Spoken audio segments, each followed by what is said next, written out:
how important do you think it is to not have a score goal? Like, because I feel like you've kind of talked about it. Like, anytime you say you're going to go out there and just have like 6 birdies, yeah, it's, you're not Tiger. Like, why is that so important? Or what's your like mindset when you go out and, do you have any it's type irrelevant. of goal?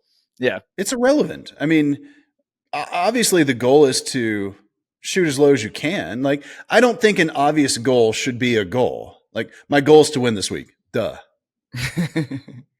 Like, my goal is to make this putt. Duh. Like, what can you do? This is why the Nick Sabans, the Phil Jacksons, the Pete Carrolls, the Harbaugh, like all of the great coaches, you don't see them talk about goals. In fact, they run away from goals. They talk about process. Yeah. That's the goal, is how many good processes can I have? How consistent? That's why we track in the Decade app the mental scorecard, which is basically a self-reported statistic. How committed to every single shot were you at the end of the day? That's the only thing you can control. Once the shot's left your hand, man, it's out of your control. It just is what it is. I mean, it could go anywhere. And that's, you get a guy like David Duval, who was obviously the greatest, he was one of the greatest players of all time. Like, that guy was unbeatable for a number of years in a row. And then he obviously lost his game, but then he still had like a British Open and a US Open where he almost won them both, like in the middle of his slump. And what I believe is he's going into the British Open and he's knowing we're going to get some funky bounces this week. So I'm not going to let those things drive me crazy, because it's like, wow, that was a crazy ass bounce. Whatever, you move on. US Open, I'm not trying to get to 32 under. So I'm just trying to play good, solid, smart golf. I do believe that some of his issue was dealing with expectations and trying to be the number one player in the world, trying to be the major champion that he was. And it's like, well, again, I get it from college players every single year, where I can't imagine with college players too, because it's like their livelihood. They're thinking this is their career, this is where they want to go, and like they're probably suffocating the life out of their game with the wrong expectations. Well, and that's just all of a sudden one day they literally just stamp pro on their forehead, and so they're like, well, it's time to start doing it.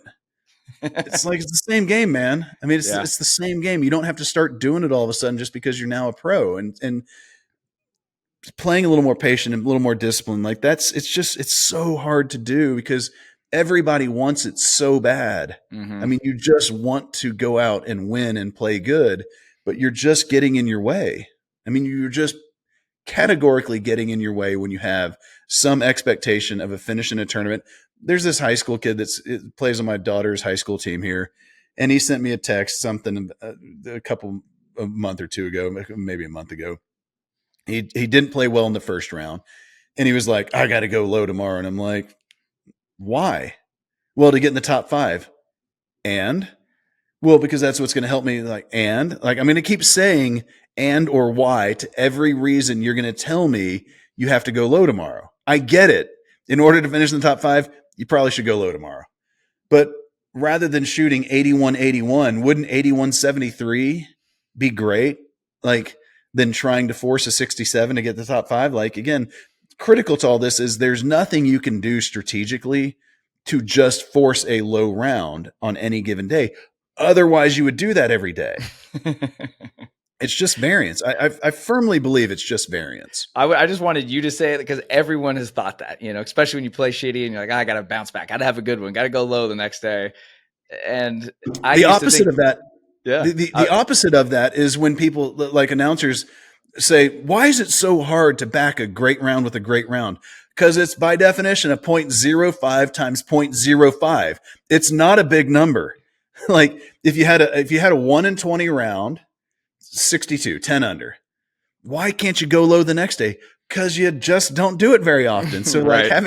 It's like, okay, pull an ace out of the deck. I'm going to give you 4 chances, 4 cards. Holy shit, you did it. All right, now pull a king. Well, I just pulled an ace. Yeah, no, now I want you to do it again. Yeah. Like, that doesn't happen often. And sure, we're obviously playing well when we shoot a 62 or whatever it is, your personal upper bound of 10 percentile rounds. So kind of by definition, we're probably playing better. So maybe instead of it being a 10% round the next day, it's a 15% round. Mm-hmm. But like, it's still a different day. You may have slept differently. You had Whataburger taquitos instead of a McDonald's bacon, egg, and cheese. Like, who knows what happened? Process goals are the only thing, in my opinion, that matter.